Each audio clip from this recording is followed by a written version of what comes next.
That's recording. That's recording. You're recording. I'm recording. I can clap. Oh, you mean for like a reference point? Yeah, not just because I think you're doing a great job. Well, thanks. That too. Interesting things said by uninteresting people. You're hosted by Ben and Tom. Interesting things said by uninteresting people. Welcome back to another episode of Interesting Things Said by Uninteresting People, a podcast where we talk about interesting things that you might find interesting too. My name's Ben, and as always, I'm joined by the far more fashion savvy half of the podcast, Tom. Hello. How are you, mate? Yeah, I'm good, thank you. How is Ben? Ben's pretty good, man. Yeah, I'm not too bad. Staying at home, just knocking around. Saving lives. Protecting the NHS. Saving lives, protecting the NHS. Oh, man, you've seen those random slogan generators? Yeah, I saw it on Twitter. So good. Man, I like how the slogan has changed from something that was relatively obvious and easy to understand to something that doesn't really make any sense at all. Well, dude, why update it? That note, sorry, mate, because I know we normally have a bit of banter, normally a bit of ease everyone into the podcast banter. Do you know why they said they changed the slogan? They said that the advice, hashtag stay at home, was working too well. That was the answer they gave. They said because there are plenty of people who should be going to work who aren't. Oh, really? Yeah. Wow. That's interesting. Yeah, I mean, there's a lot to say here to condense into one shitty podcast episode. But I mean, the fact that it's so confusing advice, it's such confusing advice. I've said it before, but I was talking to my mum about it, actually. I was like, why are they being so weird and vague? Just like, you can do this, you can't do that. Fine. Yeah. I mean, not like maybe do this, maybe do that. Yeah. No. Well, it's be a bit the iron fist about it. Say you can do this, you can't do that, and if you go outside and do that, you'll be fine. Exactly. I mean, I was talking to my brother about it because he works in. I think we've talked about the construction workers and things, maybe even on the podcast, maybe in the last couple of episodes. So I know he's finding it particularly difficult to marry what he has been. He believes what is safe and what isn't safe because of what he's been told, and that's right. He's finding it difficult to marry that with the advice that's now being given. Oh, just go back to work, because then he's having customers and clients who he's working for saying, "Well, why can't you work?" He said, "Well, I can't work safely." I mean, it's all. I mean, what I was saying to him was they should have had a website where you just put in your job. It might be a big old list, but you put in your job and they go, right, you shouldn't be at work. And if you've got any questions, then here's this helpline. Yeah. And you might be waiting for an hour, but there you go. Yeah, I agree, man. It's the advice is so wishy-washy. Yeah. I almost wish it was a bit more like Ireland, where they're saying, we are not going to be back until August. Get over it. Yeah. It sucks. And it's awful. You're in a really bad situation, but this is the situation we're in. So stop asking. Too bad. Done and dusted. Nate, I don't know whether you had a chance to have a look at it, but just talking about what we've been up to, I cooked a killer bolognese the other night. Oh, you sent that through. No, I haven't seen it yet, but I do remember seeing it. That just so everyone gets an idea, I wasn't sending Tom the video of my bolognese saying, mate, check this out. No, it's just a real quick. This isn't even. I'm not even going to flesh this out into like a full-on recommendation. But there's a YouTube channel called Nat's What I Reckon. This Australian guy. It looks like one of these channels where if you go back over his older videos, he's just fucking around. Like it's just this. He's essentially a kid. He's barely an adult. Going, but even in these videos of it, going, oh, here I am just fucking around, whatever. Obviously making jokes for his mates to appreciate. But then he must work as a chef or work in a kitchen somewhere, because he had one video, I think it was like the carbonara recipe, Right. where he's making a carbonara, but it's funny because it's very sweary, very straightforward, very like plain faced. Like, no, you don't fucking put this in it. You know, this is how you make it. Don't fuck around with this shit. You know, it's very kind of to the point. But the style is A1. He's just got this attitude to him. And he's done it, but you can see it's one of these videos that obviously blew up for him because now that's all he does. Yeah. And genuine recommendation, man. The spaghetti bolognese video he did, that recipe is incredible. There's a lot of stuff he mentions. You don't put this in it. This doesn't belong in bolognese. Don't put this in it. X, Y, and Z. Do put this in. There's milk in it, which is a bit weird. And he calls it out, saying it's strange, but trust me. Anyway, I'm already talking for this about longer than I intended to, but I'll link it in the description. And that's what I reckon is the YouTube channel. At least the bolognese recipe on there. If you're looking for just something to put a bit of effort into to up your spaghetti bolognese game, it's delicious. It was great. Do it. Visit that site. Mate, today is a bit of a sad day, I feel like. Oh. Why is that? Well, just because I didn't want to do this podcast. Because I've got to sit here talking to you. Well, as you'll be the first to know, we have a sort of patron saint on this podcast. Right. Elon Musk was forever. If you go back to the early episodes, I think we even have an episode where he was one of the subjects. Like we were just talking about all the cool things that old Elon Musk was up to. How are you feeling about old Elon now? Old Musky boy. I don't know, man. Like, I think I might have said this to you in a separate chat that wasn't the podcast, but he's obviously very keen for everyone to just start working again, especially at his factories. Particularly at his factories. Yeah, particularly at his factories. And I kind of understand that from a business point of view. Obviously, it must be really tough at the moment, but no one's life should be put at risk for making money, in my eyes. Of course not. But I think, and I might be totally wrong, and I'm not trying to defend him in any way, but I think in his mind, which is obviously better than everybody else's, he probably has a map of where he expects things to go, and end results, I don't know, being Mars travel or electric powered everything, which are like good endeavours. And I imagine he's like, even 1 month shaved off this trajectory will put us back like 2 years. Sure, That's what I imagine he is thinking about, which might signal why he's so angry about it. It's, I might be totally wrong, probably am, but that doesn't excuse his behaviour. But then I'm not trying to act like I know everything about it. No, sure. I mean, to give people a bit of background on this as well, basically what's happening is in California, the governor of California has said, yep, okay, you can reopen certain businesses, but the decision is taken on a county level. And is it Fremont where his factory is? But the county where his factory is, the people in charge of the county have said no. So I think that's his primary basis for his frustration. And that's why he's saying, I'm going to move the factory somewhere else. Bollocks to a lot of you.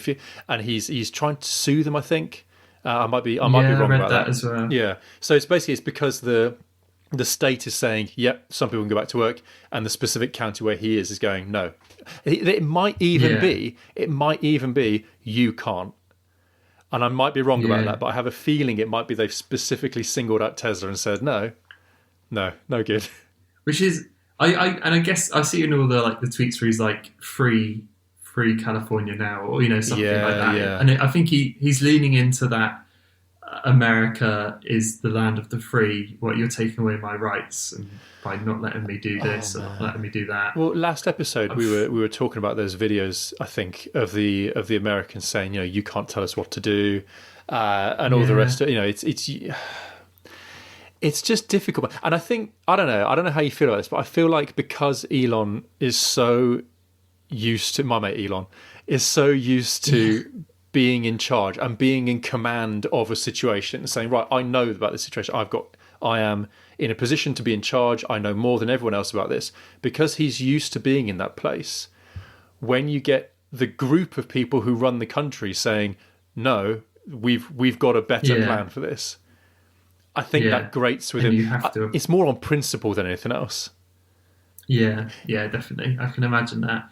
And I feel like it almost... Do you know, in a way, it almost reminds me of like the setup for the BioShock game. You know, like the government say we can't, but I say we can, and I'm going to make a better place to do it, and everything's going to be free, and there's not going to be any rules. You're right, man. That's kind of what that sort of major industrialist has enough money and influence to just make his own country. I mean, I'm kind of parroting off a podcast I listened to a long time ago about this, but it was an idea that actually made me stop and think about this, and I would encourage the listeners to think about this as well. And they were saying, because it really kind of makes you examine your own personal politics, because on the one hand you think, if you're successful, you can do what you like. You can, you've earned your wealth, your position, your power, your influence, whatever. You've worked really hard through your life. You should be able to, that's yours that you've earned. But then someone was asking the question: Do you say take Bill Gates, who does a lot of good work, and this isn't a dig at Bill Gates in the slightest, but say and to pull a random figure out of thin air, say it's $100 million. Yeah. The question would be, do you think that money would be better used in the world with $100 million directed by Bill Gates's actions, or divided up over 100 people, 100 influential people around the world with $1 million each, or 1,000 people with $100,000 each? Yeah. Because honestly, I mean, there are different ways of looking at it. I'm absolutely sure, but in my heart, it feels like you'd want that money to be spread out amongst everyone else. Yeah, definitely. I know what you mean. I think probably Bill Gates is probably like a good paragon of wealth and stuff. But I think people that are that rich still have that. They got that rich because they have a good idea of control, and I know where it's going and that sort of stuff. I can't imagine them being okay splitting off an amount. No, exactly. Maybe I'm wrong. No, you're right. You're exactly right. I mean, that's why they don't like paying taxes. Not to put too general a blanket on it, but that's where the argument comes from. Well, no, this is my money. Why should I give it? But I don't know, man. We'd have to get too deep in a dive on this, man. But if you wanted to tax the rich like 99% over the first 100 million a year, that's fine by me. Yeah, like that. Yeah. Mate, I saw a really interesting graph. I think it was on Twitter. I can't remember, and it was an animated graph of like how much taxes you pay if you earn over a certain amount. Obviously, it starts off very small if you don't earn very much, then slowly creeps up like a normal chart. Yeah. And then it just shows it over, from 1900, say it just does this big thing like that. It gets to about 1960 and it starts going down. And then 1970, 80, and then now where it is, it goes down at the rich end. Jesus Christ! Which is insane. Like I think the rich end now dips below what the poorest end. Yeah, which is mad. And I've got no source to say it's true or not, but just to see that, just mind. It is incredible. Well, the trouble is that, this comes in the wake of, I think in the last couple of days, Did it go into the news that Jeff Bezos is a trillionaire now? It's something like, because in my eyes, right, I can't see that as being anything but bad, because I know this is a lot of this is conjecture, and a lot of it is kind of it's technically unfounded. So this is just putting it out our arse as such. Yeah. You generally hear that conditions in Amazon warehouses aren't that great. And that maybe a bit of that wealth is being derived from exploiting people, exploiting the planet, not really falling into line. I think it must be such a tough balancing act, because you don't want to say, let's just take Amazon or Apple or Microsoft, which are all US companies who employ thousands upon thousands of staff and provide a life for a huge amount of people. I get why there's loopholes and why you don't want to upset them, because if they say, okay, we're going to close these factories and move to Ireland or something, then that would be a massive loss, and that would be worse tax-wise than them not paying their tax, because all their staff are paying tax. Yeah, that's true enough. the more they employ, the more tax they do get, but they're not paying taxes themselves properly, which in turn allow them to employ more people. I don't know. I think the balancing act must be really tough. Yeah. Because if you were, the last thing you'd want to do is scare off Apple from your shores. That's true enough, man. But also, I mean, you don't want Apple dictating what your laws are, and No, being exactly. in a position to kind of strong arm you into making changes that keep them rich, and not to say slogans here, but keep the rich rich and keep the poor poor. Yeah, definitely. I think that I unfortunately again we're talking conjecture and This is possible, all on basis. Possible bullshit, but I wouldn't be surprised if Apple, Amazon, these Microsoft have huge sways with the government. I think Microsoft won a contract recently for all the US military cloud service. Is that right? The whole lot, and it was like a $10 billion contract. Yeah. So the last thing you're going to do is start having spats with them. Yeah. I don't know. So I do think in America, it's the capitalist dream, isn't it? Yeah, that's true. If you earn enough money, money is power, and that's probably more true over there than anywhere else in the world. I mean, do you know what? Speaking of things you're not allowed to do in California, do you know what else you're not allowed to do? You're not allowed to use anything but the 26 letters of the English alphabet in your baby's name. Is that actually true? That's actually true. Which actually, okay. Before we get to the point you can see I'm making here, that I think it even excludes things with accents on. So it means you can't have a name like Really? Jose or whatever.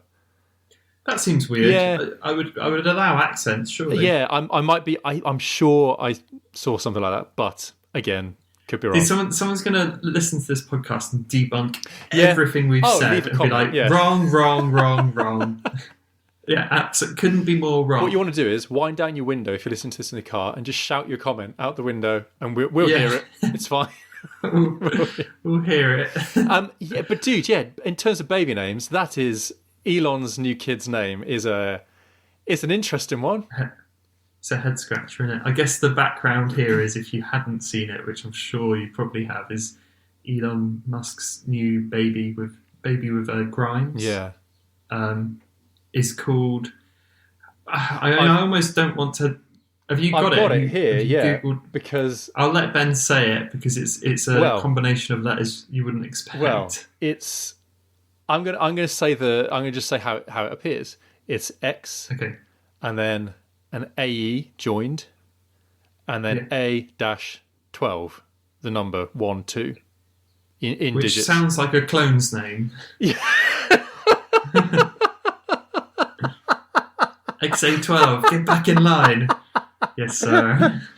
Oh man, it's. I mean, whatever, man, whatever. So what I've actually got in front of me here is Grimes's explanation of this name. Okay, good. Okay, so the X, the unknown variable. Right. A, my elven. See, this is. I'm just going to read it. My elven spelling of I, spelled AI, love and/or artificial intelligence. Right. A12, precursor to SR-17, in brackets, our favourite aircraft. No weapons, no defences, just speed.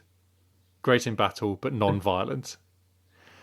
I love the sort of couple that have a favourite aircraft. I know, dude. I was going to say, let's sit down Tom, and chew. what's your favourite aircraft? You sit down reminiscing about. I don't have one. Weirdly, it's not something that. As a real quick side point, I don't know if you saw, because this was posted on Twitter, that Elon decided that the best thing to do would be to reply on Twitter saying, "Oh, it's actually SR-71, but whatever." Yeah, I did see that. If you ever need an insight into the way his brain works. No, I can't help but think that might, I don't know, it might have been friendly banter between the two. Yeah, it could be. But you don't know, she might get it wrong all the time for a joke. Sure. Yeah, I don't know. I mean, but just to annoy where do you? So he was interviewed on the Joe Rogan podcast, and he explained that it is that the AE symbol is actually pronounced ash. It's an ash symbol. Now, Yeah. I remember hearing that that's in one language, and in lots of other languages, plenty more languages around the world, the AE joined is pronounced just as an A or an A. But whatever, that's cool. That's cool. It's her elven spelling of I, so none of this is all a moot point anyway. I think if you grow up as X Ash whatever, and you just got the name Ash out of it, I'd be relatively happy with that. Yeah, you feel like you've escaped. I wasn't dealt a great hand there, but Ash I can deal with. I mean, you've, dude. There's I don't even know where to start. I feel like my brain's breaking a little bit. Like, so does it? I was going to say, does it have the official pronunciation there, like of what? What the name? No, I mean, all I'm going off is what Elon said. It's X Ash A12 or X Ash 12 maybe. X Ash, but it's Ash. I mean, it's Ash. I mean, it's Ash, fine. What kind of wanker have you got to be to play a funny little game with your kid's name to go? Oh, but actually, the answer is Ash. I mean, right. Ash Musk. No, this is the other bit. There's so much to right. Not only have most couples not got a favourite aircraft, okay, right? Yeah, but that's not a regular thing. But you've also probably got a favourite car. Okay, you've also probably, I'm saying if you're in a position, you've probably got a favourite printer model. I don't think they would have called it the Model 30. But this is it. Why not? Why choose the aircraft? Why not have a favourite fruit? Okay, and go. His name is Ash Apple. I'd be like, okay, fine. Ash Plum. All right. Yeah. Okay, weird, but it's at least a word. Ash Pomegranate. Ash Pomegranate, yeah, exactly. It would be, that to me would make a more of a twisted kind of sense than going, well, our favourite aircraft, that's what needs to be in his name.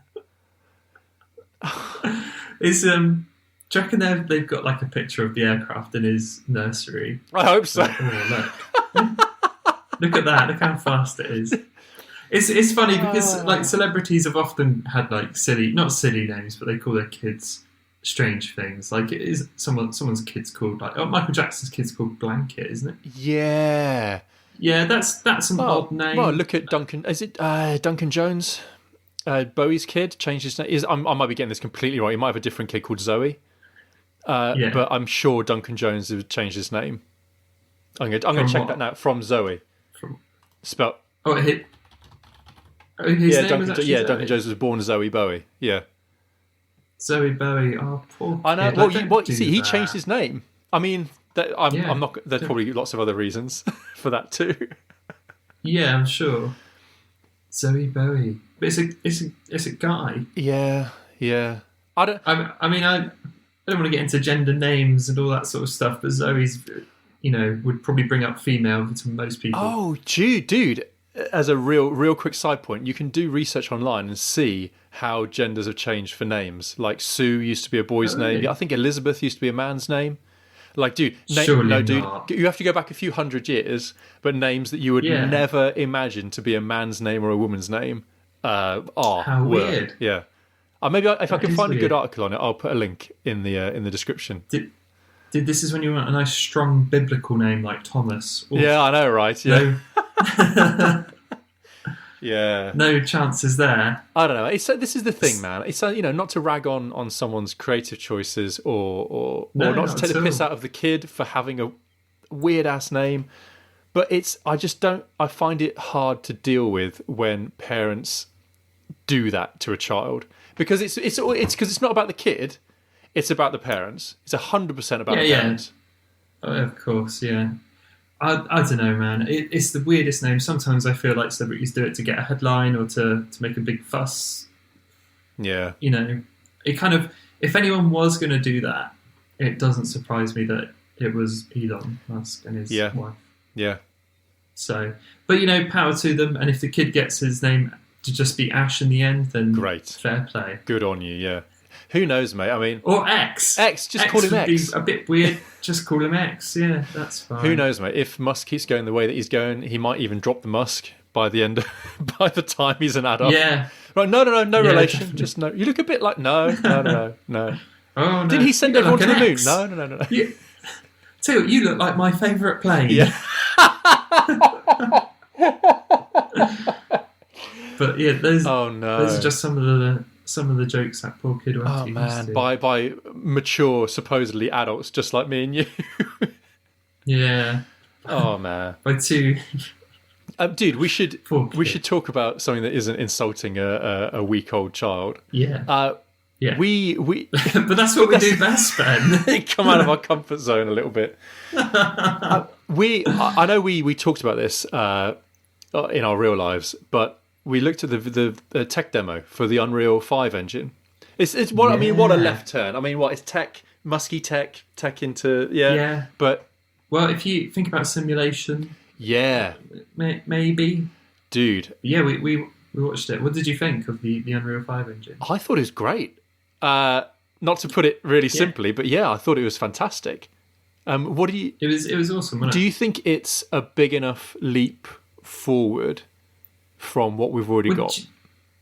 Do you know, I watched a really interesting video from Austin Evans, which maybe it's worth linking below actually, and he talks about why the Xbox One X / PS5 graphics aren't like this massive jump that we've seen before. So like if you take like the 8-bit to 16-bit, is a huge jump. You suddenly get like way more, things to play with. Sure. And then you get the jump from 16-bit to 32, which is like, Sega to PS1. And again, another huge jump, 3D, all that sort of stuff. And then PS1 to PS2 are massively, things start looking a little bit more realistic. Yeah, sure. And they were saying the console, like the Xbox One, PS4, like those consoles have like pretty much, they're not, obviously not completely, but pretty much perfected the 3D graphic. It looks very realistic.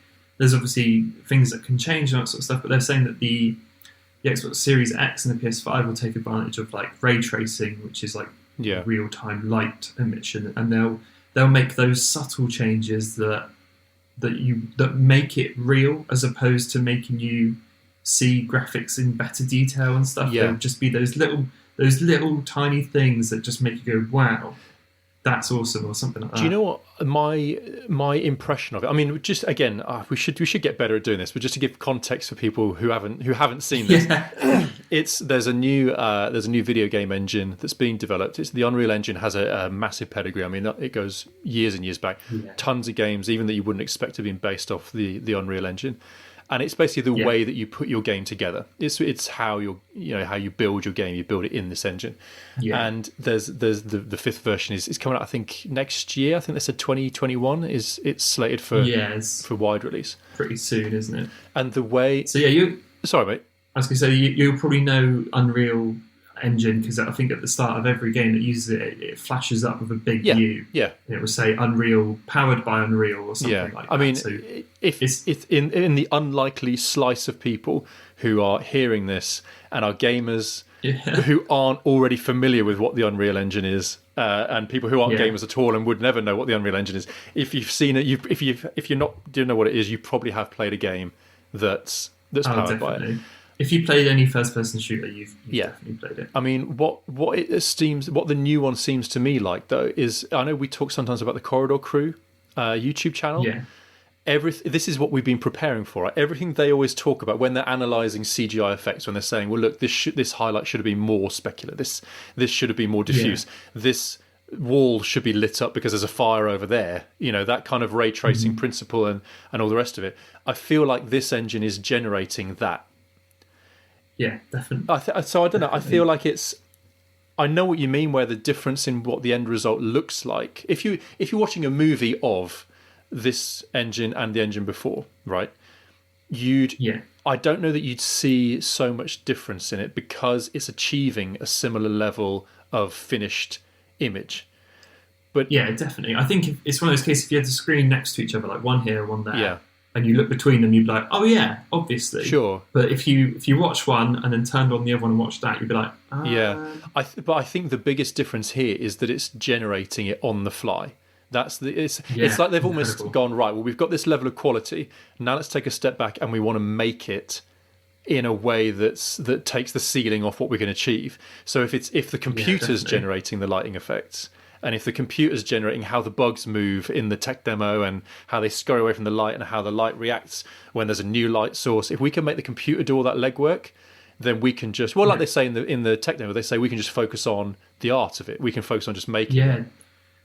Mate, something that resonated with me, and maybe it's because the background in like audio stuff, is when they it's relatively near the front, they go into like a cavern and they talk about the engine can generate convolution reverb out of just a space. I initially watched through the rest of it and didn't really think about anything about it. I watched it I've watched it like 3 times, I think, just to really get geeky about it. And then I thought, bloody hell, like if you're not overly sure what convolution reverb is, it's measuring a room for that room's specific like echo as such, and then being able to recreate it. Yeah. Which I imagine in most games at the moment, I don't know, so again, could be completely wrong, they probably just pick the reverb which seems right. Yeah. Oh, 100%. It's a big room, pick a massive old reverb. It's a small room, would pick a little reverb or echo or whatever.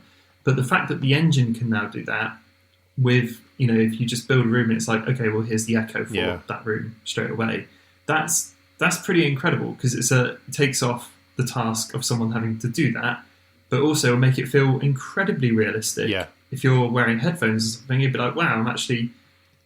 Because I think it's those subtle little changes there, just there and then, will make it feel way more immersive, especially with things like VR. Well, without even realising it. I mean, dude, there is one funny bit. I don't know. Not to be the one to jump to criticise, but if you watch it again, there's a bit where they talk about the fluid dynamics that are part of the engine. Yeah. How they got improved. Yeah. Improved bit of the engine that tells water how it moves, slime how it moves, sloppy, whatever. I think I know what you're going to say, but go on. Where they go, look, like you can see at the bottom of the screen here, and you get a fraction of a second to see the character walking through some liquid. You get a fraction of a second of it looking janky as you like, and then they quickly pan away from it again. Yeah, it's the only thing I thought looked a bit dodgy. I was like, I've seen much better water than that. It's like, oh, we are working on it. Look, there you go. Right, now, back to these lights. And look at the cockroaches move. Yeah, look at the cockroaches. Look at the water. Don't look at the water. No, I did notice that, because it just kind of pulls around her feet a little bit. Yeah. And I was a bit like... Yeah. Mate, I was going to ask you, actually, what do you think, because I had a few thoughts on this, but do you think the game that they showed is a tech demo or is an actual game? I don't know. I don't know, to be honest. I did think about this, but I don't know. And I mean, it might end up being similar to something, Yeah, I'm leaning... Initially, when I saw it, I was like, no, it's just show off. But when I watched it a few more times, I think it's very possible it might be. And the thing that brought it over is because they put voice acting in it. Sure. So they've gone through the hassle of having someone come in and act those parts, whether that's to show off the the reverby stuff we're talking about, or just to make it feel a bit more like, oh, this is a game. Yeah. I don't know. I feel like if it was a tech demo, why would you bother? Sure. I don't know. Yeah. Maybe it is to show off the audio stuff. But why would you bother with that? Yeah. Oh, maybe it is then, man. Maybe it is going to be something that we get to see as a fully fledged game. Definitely. Yeah, I do have some other beef with it as well. Oh, go on. Yeah. Towards the end where she kind of flies. I guess it's like a glide fly, isn't it? Yes. Sort of thing. Yeah. Does that not work the other way? She like climbed up the whole thing. Oh yeah. Because she was like jumping all over the place. It's like, could you not? I won't show off the technology so well, I guess. But all right, I have another beef. Is right at the end where she walks into the portal. She says, "Time to see what's next." Oof, You give me a context where you would say that. Any context. It's time to see what's next. Yeah, I feel like that was like, yeah, wow, look how good this is, and then you'll be gobsmacked by what's next. Yeah, exactly. I don't know. Oh man, but it looks good. Yeah, do you know what? I follow a guy called Kevin Rose on Twitter. He's speaking of entrepreneurs and American tech guys, he's one of them. He's done lots of things, but he was saying, I am more convinced now than ever that Musk was right about us living in a simulation. Really? Yeah, because look at it. I mean, look at this engine. Look at what we can achieve now. Look at how good everything looks. And if that's now, that's like after video games have been a proper thing for say 40 years or so. Give us 100 years on that. Yeah, man, it's insane. Do you know what? This brings me around to another point that I was chatting to Sam, because Sam watched that trailer as well. We were talking about it yesterday. And I was saying, imagine, this might be, I was just saying to Sam, like, imagine if you're born now, and like the Unreal 5 engine, for instance, has just come out, and you've just been born.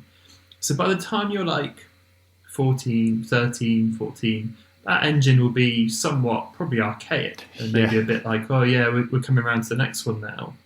But imagine having those photorealistic graphics from that younger age, and then where's it going to go from there? But also imagine showing them like a PS1.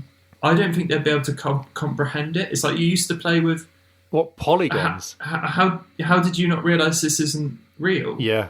And it's like, well, back then it was just a game, and it also brought me around to another point of like I think this is why games like the Super Nintendo and like the Sega Mega Drive or Genesis, if you're living in America, why those have survived the test of time is because all the games on there are so like stylized. They're like 16-bit stylized. They're not trying to be real. Yeah, sure. Whereas like the PS1 or the N64 just looks so dated now. And when you go back to those games, it's like it's hard to even play because it just looks so awful. Yeah. And I think that's why those older, those sort of, which is why I think the Legend of Zelda Wind Waker still looks amazing today, is because it's so heavily stylized. It's not trying to be real. And I think those games will probably get by okay. Yeah. Like, I think if you showed a kid in 20 years the first Sonic game, they'd be on board with it straight away. Like, oh yeah, this is fun. I mean, but if you showed them like the first Metal Gear Solid, then what the fuck is this? Oh man, dude, I got. This is really bad podcasting etiquette, man. But I got just as another real quick kind of, because I found out today that David Hayter, the voice of Solid Snake, had to re-audition for 3 and 4, really, and then lost out to Kiefer Sutherland for 5. I was going to say I knew Kiefer took over for 5. It was an audition thing. I mean, that is they made him audition after doing 1 and 2. They made him audition for 3 and 4. Surprising that because I mean, Kiefer did a really good job. I think it sounds great. Yeah, I mean, whatever, man. Yeah, but you'd give it to Hayter. I mean, yeah, surely it's a weird one. Yeah, sorry, mate, but not to get too sidetracked. What I was going to say was, do you think this is related to some kind of uncanny valley effect, where, like, say Mario World, Super Mario World is cartoony. It doesn't look real. It looks, like exactly like you say, it looks deliberately stylized. It's cartoony. It's drawn. Definitely. Whereas you look at things that were trying to be real. Yeah, this is why, like, I guess it translates to other media as well. It's like you can watch Snow White from 1950 and still be like, wow, it looks amazing. What amazing animation, all that sort of stuff. But if you watch like the first completely CGI films, like maybe Ants or A Bug's Life or something, you can already see like, oh, it looks rough. Yeah. Like, but you wouldn't think that about Snow White or those early Disney ones. But there is because they're not trying to be real. There's something else to this as well, though, mate. I'm just thinking it through, like, because there are games that you absolutely forgive looking a bit shite, like like the first Half-Life. I know they've redone it, but even if you play the original, you kind of get. I don't know. Maybe I won't in time, but I feel like you can kind of get past that. I think some games you can if they're like genuinely like at their core really good games, and like classics as such. Like if you tell me to go back and play Croc on PS1 now, I'll be like, oh, Crash Bandicoot, sign me up. Sure, yeah. But yeah, it's interesting. It's just weird to think about it. The other day, I was just like, oh, like I'd happily show, if I had a kid that was 10, I'd happily show them Super Mario World. But if you asked me to show them like anything from the PS1 that tried, like Final Fantasy VII, it just looks like a joke. Yeah. I know, dude, 100%. Yeah. I mean, speaking of gaming, though, I know you have a little bit of experience with alternative methods of gaming. I'm back on Segway form, mate. Solid gold Segways. Solid gold. Yeah, I think I talked about this a little bit in the last podcast. That I'd started gaming on the iPad, which was really surprised me at how good it was. And then I ended up making a video on it, which was fun. Like, wasn't really planning to make a video on it, and then it kind of like I kind of couldn't not because I was playing it so much. Sure. I was like, I need to do something around this. But the only thing I was going to say about it is not only is it really good, like the actual thing, and I'm taking a bit of a U-turn here, but filming that video was not. I really didn't enjoy it, which was really odd for me.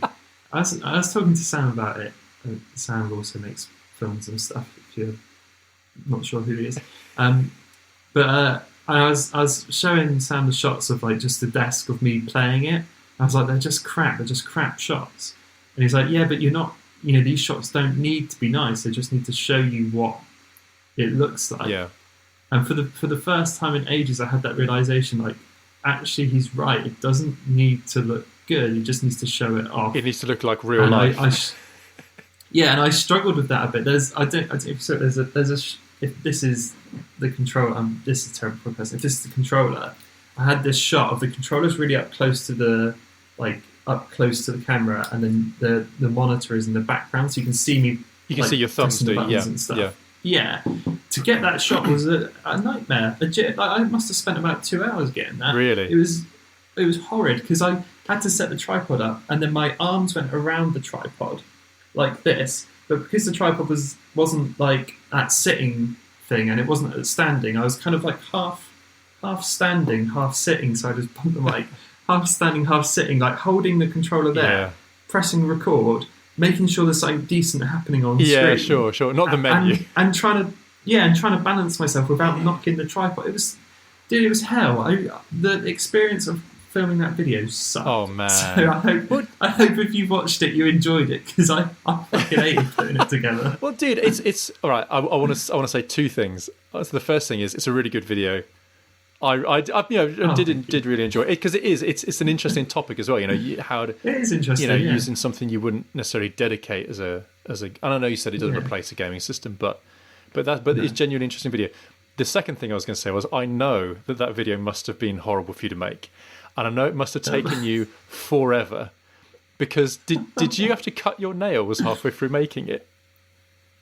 Possibly, yeah. I think I think subconsciously I didn't even realise. No.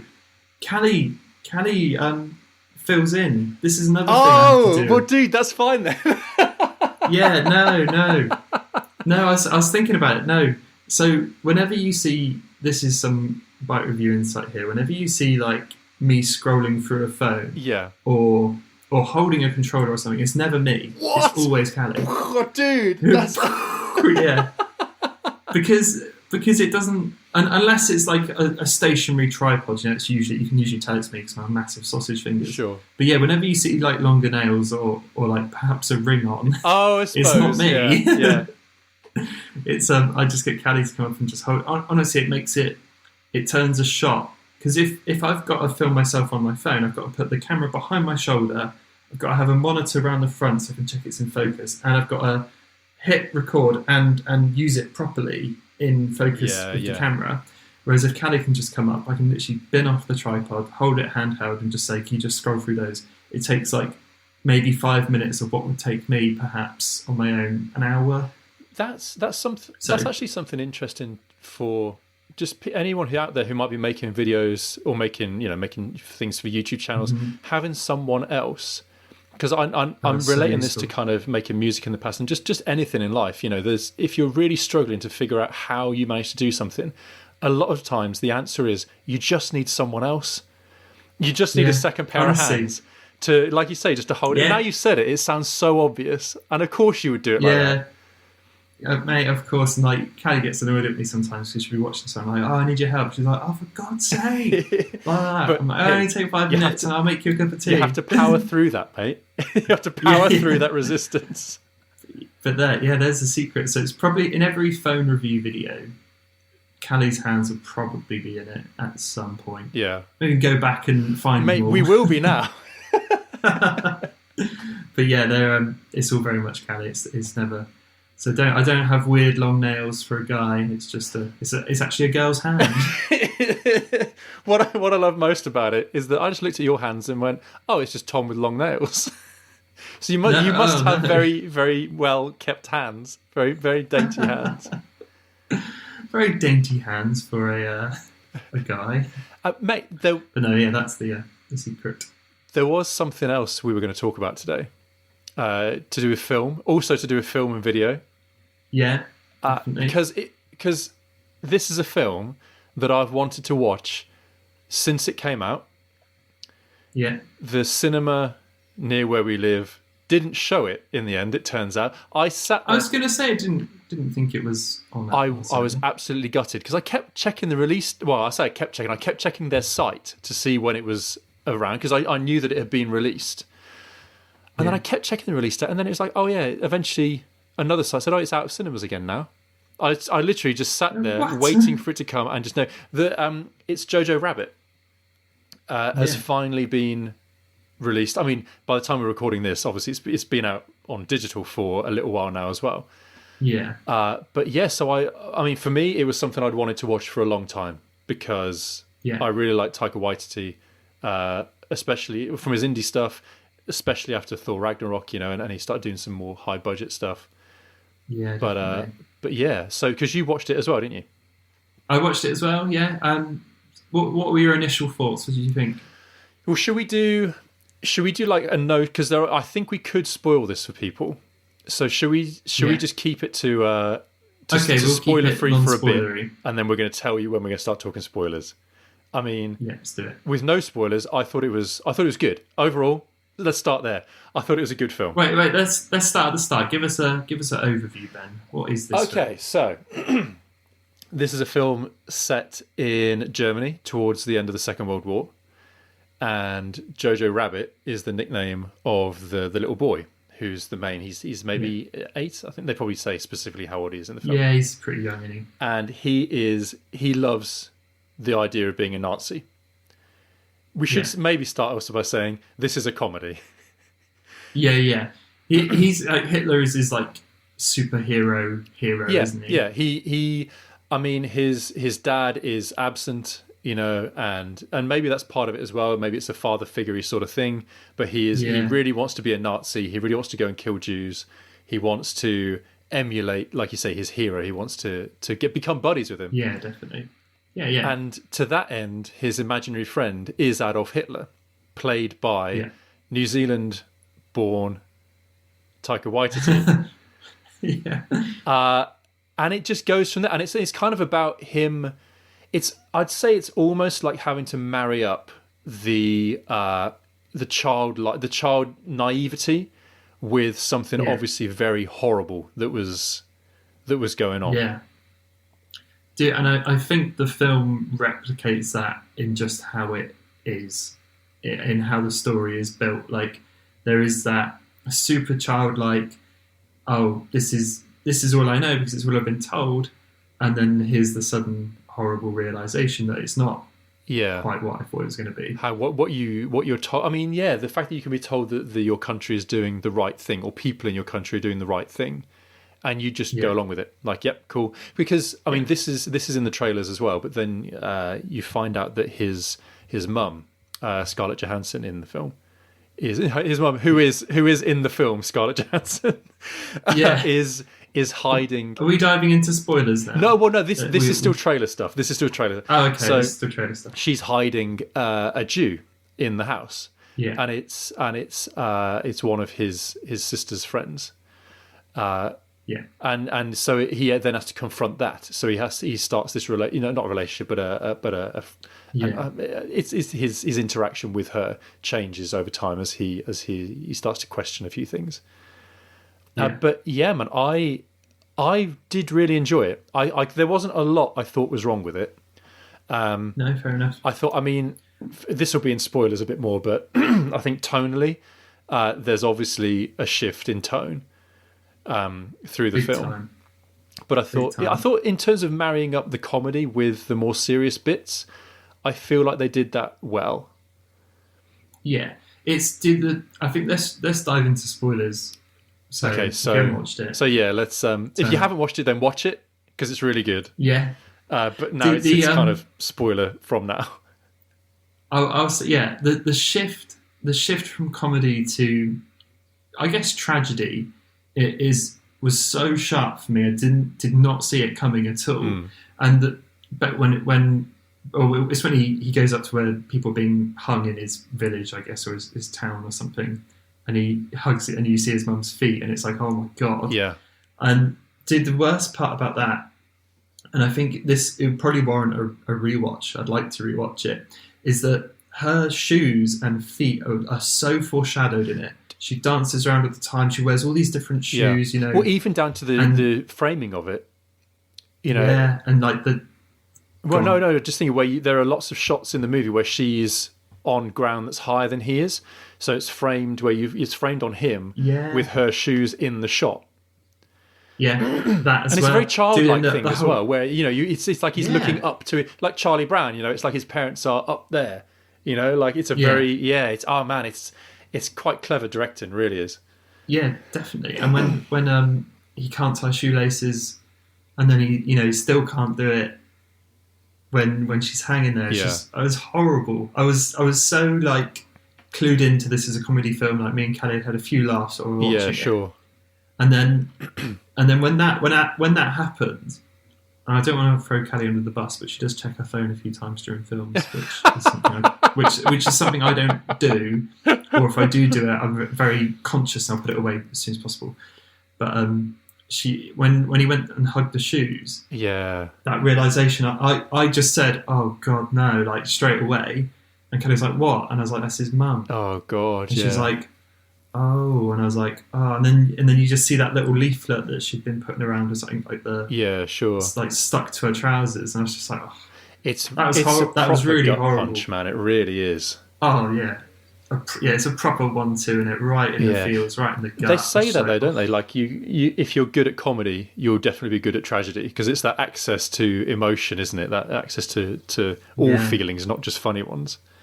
But dude, definitely. I mean, I almost there's a bit towards the end because the film is obviously right at the end of the war. It's dying. It must be the last month or something, mustn't it, of World War II. So the Americans come in and they round up all the Nazis. And when Sam Rockwell's character is who throughout the movie you kind of get the impression that his heart's not really in it. Like he seems very jaded with it all. Yeah. He helps them at one point, doesn't he, quite specifically in the house visit. Yes. Because she gets the date wrong and he says it's fine. Yeah. Yeah. I mean the fact that at the end when he's pushing him away, telling him to get off him and all the rest so that the kid escapes while he goes off to be shot. I mean that dude, I was welling up. That I don't know, that for me that was hard. That's a hard watch, man. Dude, it was really, really well done because he feels responsible for that kid throughout that whole film. Yeah. Dude, I want to jump out of story and stuff. I thought it was so, the whole film was so well shot. Every shot was like, oh, that's beautiful. What a nice shot. What a nice shot. What a nice shot. And it was ultra bright as well. The whole film was really bright, like really popped off the screen. And I for a little bit, I was like, God, this is just like a Wes Anderson film. It's so similar. Yeah. Okay. Even down to the campsite at the start is so Moonlight Kingdom. Yeah. It was very similar. I was like getting so many vibes of it from that. See, man, this didn't occur to me, man. This is obviously your superior film mind at work. No, I just thought, honestly, I couldn't. Almost, if you told me it was a Wes Anderson film, I would believe it. Sure. It was very inspired by. Do you know that? I'll tell you what, the only I don't know character that I didn't get on with. I don't think Rebel Wilson needed to be in it. Remind me again where she's one of the women training the kids at the camp.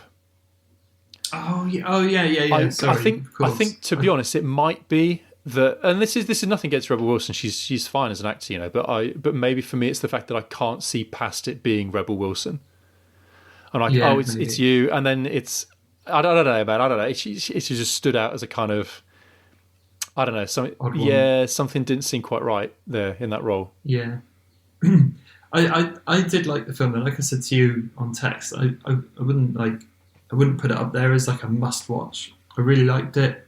I'd probably happily watch it again to get more of that. Like, I'd like to see the foreshadowing of the feet and all that sort of stuff again, because that was really smart. Yeah. I thought Scarlett Johansson was awesome as well. I really bought into her character. Yeah. I was like, this is great. Very sort of strong, kind mother figure. Yeah. Yeah. And the nice thing about it, I think obviously we talked about this, but it reminds you of this childlike whimsy of believing everything you're told at school, Jews are evil and Nazis are the best. Yeah, yeah. But then it does show that people in Germany, there was average everyday people. Yeah. Not everybody was this crazed, Nazi sort of thing. Yeah. It probably soaked up a lot of the population. It was nice to have, Germany had been in a rough place before then. Yeah, yeah. So it must have been nice to have a saviour come along and bring you back to strength, and then tell you it's not your fault, and blame a certain subset of people. I mean, if just to give a quick kind of mini recommendation here, there is, if you're interested in the Second World War, if you're interested in that, there's a book called Travellers in the Third Reich, and I can't remember who it's by. It might be Audrey somebody. I don't know. I'll link it in the description. But it's a book about the everyday people as Germany as Hitler came to power, and as the war kind of started, and it treats maybe the couple of years before and maybe the first year of the war generally. But it's everyday people's stories. It's collected from diaries, and it's woven together into a narrative. It's not like you're just reading the letters and things. Yeah, but it's very ordinary people. And it is really fascinating because it's like a book version of showing exactly what you're describing, where you have families who don't really understand what's going on, and it makes it feel very real to what's happening. The way the world is today, with perhaps certain religions not being trusted as much as others. And people looking for easy solutions to economic difficulty. It's if you're at all interested in that part of history, then it's a good book to look up. Mate, in a weird way, it kind of reminded me of our hometown where we live in Barnstable, which is quite a smallish town, I guess, in England. And a lot of stuff down here, especially, is so easy to ignore. Do you know what I mean? We're quite secluded and stuff. And I could imagine that's what I got that a little bit from the film. It wasn't ever, it didn't seem like a big, massive city. Sure. It seemed like a relatively small place where the Nazi stuff is there, obviously, but for a lot of people, you possibly ignore it day to day. Well, and I could imagine that being the same in a town similar size to us. If for some reason we had a British version of that sort of thing. You could possibly, if Britain first were in power, you could possibly ignore a good majority of it and probably get on with your life. Yeah. But it's scary as well.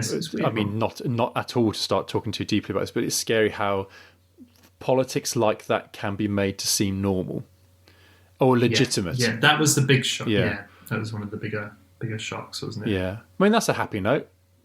Do you? Yeah. Of course, do you want to? I mean, mate, we're probably coming up roughly to time. We could talk about. We could do it very quick because I don't think I've got a lot to say about that music YouTube channel. But it might be worth a mention. It was interesting. So everyone, be grateful. We normally keep these short and snappy, but you're in for about another 10 minutes of talking. I've been watching Rick Beato's YouTube videos. Yeah. So to be honest, I don't know what Rick Beato's cred is here. I don't know whether he's. I've never heard of him. No, quite, because I don't think he's not a. I don't know. He probably does production, but I don't think he's a producer that you would necessarily have heard of. Yeah, he kind of sits in a studio all the time, doesn't he? When he's videos, he clearly knows his shit. What I didn't realise at first, but what you might know him from is the kid who's that musical savant. Going where he stabs at the keyboard, and then the kid's like, right, F sharp, G, A. Yeah. It's him. Rick Beato's the dad. He's the one in the background hammering on the keyboard and going, right, now what are the harmonics here? What note? Yeah. So it's him, which is not really relevant to most of the music videos that he makes. But he does this series called What Makes This Song Great, and it's really good. It's just really fantastic. Good. Yeah. we were talking about he does one for Blink-182's all the Small Things, which is obviously a massive hit and big song. But there's some he breaks down, he takes away guitar parts. He's obviously got all the stems of the tracks. Yeah. So also separates out all the instruments so you can hear one at a time. And he takes away the guitars, and he'll show you like little bits you might not have realised they were there, and it was really interesting. Yeah, and that does show you what gets caught in your ear as such. Yeah. I mean, whatever level you enjoy music on, I would say. I mean, obviously, if you're in production, if you make music, if you've ever written music, to be fair, even if you haven't really spent much time in a studio, if you've written songs, it's an interesting analysis. I mean, there's one where he's looking at a Nirvana track, and it's not so much that he's saying, right, Kurt Cobain was thinking this when he wrote this vocal melody, but it's just the analysis and saying, oh, isn't it weird that the vocal melody forms the third of this chord that's otherwise absent in the instruments? And it's that kind of thinking of like, oh, this is actually why it sounds like it really works.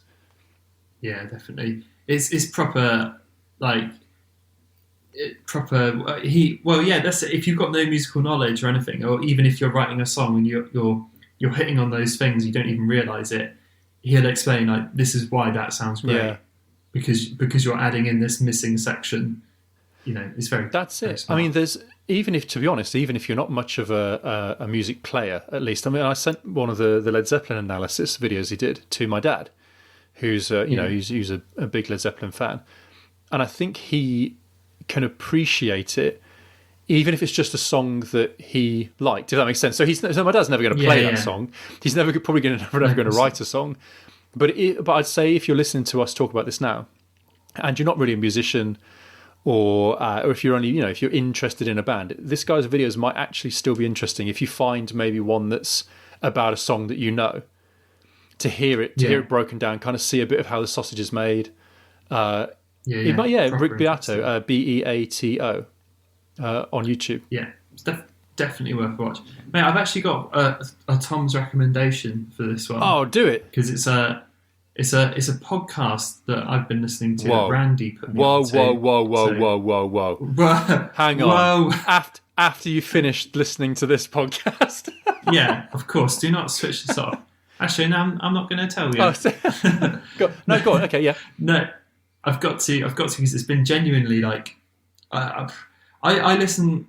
I sound so hypocritical. I don't listen to a lot of podcasts, despite making one. There's a couple that I listen to, but Randy put me on to one called Cane and Rinse, which is basically just video game podcasts. Okay. And it's about three or four guys, usually with one guest perhaps, and they are proper deep dives into video games. Like, they're usually about an hour and a half an episode, but it's like story, animation, gameplay mechanics, why it's cool, why it's bad. I think they've got massive followings. They've got a big forum, and they read out forum posts and say, they always bring up some stories like, oh, they're talking about, like, I watched a few of the Zelda ones, like, and one of them was on the Wind Waker, which was, you played that game? No, I never played Wind Waker, no.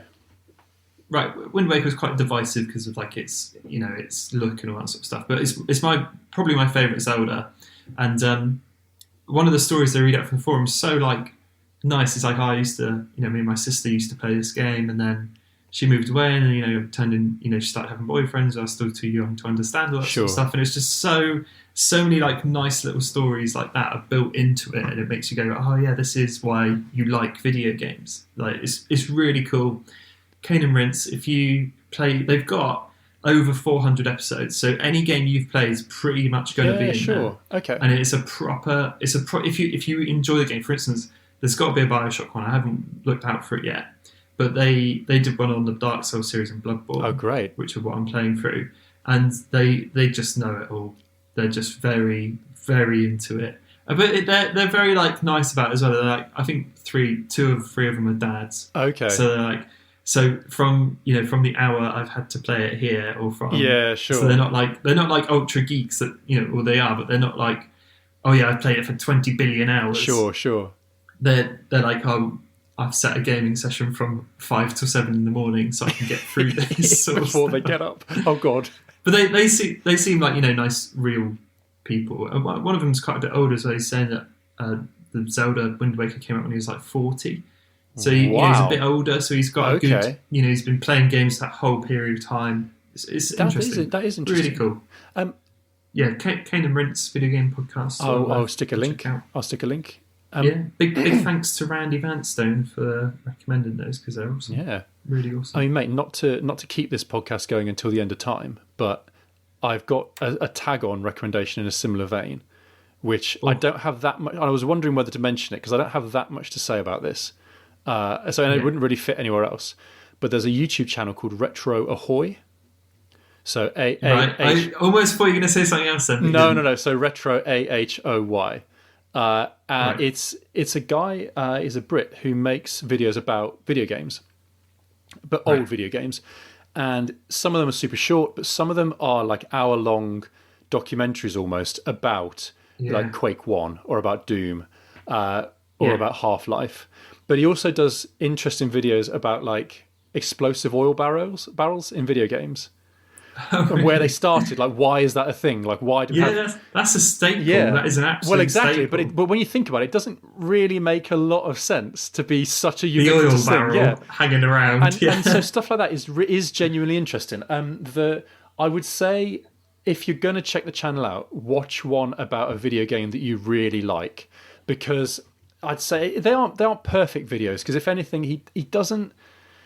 I'd say he doesn't. There are no sort of moments in these long videos where you go, "Oh my god, I would never have guessed that about this game." Yeah. And then the two founders fell out, and then they had, there's no kind of exciting stuff. It's not like a deep dive. It's almost more like he spends a good chunk of each video just reminding you what the game's like. Now, for me, like say I watched the Doom one, that was really good. Because I was going, I love playing Doom when it was, back in the day. And then he sort of reminds you about this little thing that happened. And there is, not to sell it short, there is background to these stories. There is more to it than just, look, this weapon was in it, this enemy was in it. So it's kind of an interesting balance. But I'd say because of that, start with a game that you really liked, and then maybe see if you like the rest of the stuff that he's making. I mean, the oil barrel one is a good one to watch, but other than that, dude, exactly the same recommendation for Kane and Rince. Find a game that you like and just listen to that one. That would just hook you in. See what's up. Yeah, very cool. Oh, mate, we've got to give before we go. A big shout out to David Huntley. Oh, do we? Okay. Who's still listening? Wow. Still listening to this day. He was here at day one. I think so. I just feel like we've overlooked him. I played Animal Crossing with him the other day, and his village is insane. Wow. So he deserves a big shout out for the best village I visited. Mad props for Animal Crossing. Although I think he's got help, because I think him and his girlfriend are playing it on the same cartridge, which is, to be honest, sacrilege. You shouldn't be doing that. I don't even know what to say. Actually, maybe we shouldn't give him a shout out. I'll take him back. Shout in. Yeah. Shout in. Dave, turn this off now. Stop. But hey, I mean, if you have, like Dave, if you have listened this far, then hit like, hit subscribe. If you listen to this on a podcast app, you can actually review us in app without even leaving the app. You can just leave a 5-star review, or any review, or a 5-star review, and say it's so simple. Whatever you like. Any star review from 4 to 5 is completely fine. Yeah. A 5-star review is fine. 100%. And thank you as always to Tony Thaxton for our impeccable theme tune. And Tom, where can people find you if they want to tell you what they want you to talk about? Or if you listen to it this far on Spotify, because that's our new platform now, Ben. I see. Give us a little @bite review wherever on your Instagram or on Spotify, and told us you listen to it on Spotify. That would be cool. That would be cool, yeah. If this is Spotify, there would be no it's worth the money. I'm at Benji1Lung, as always, on everything. And I think that's it, mate. That's it. Stay safe. Save lives. Bye. Bye.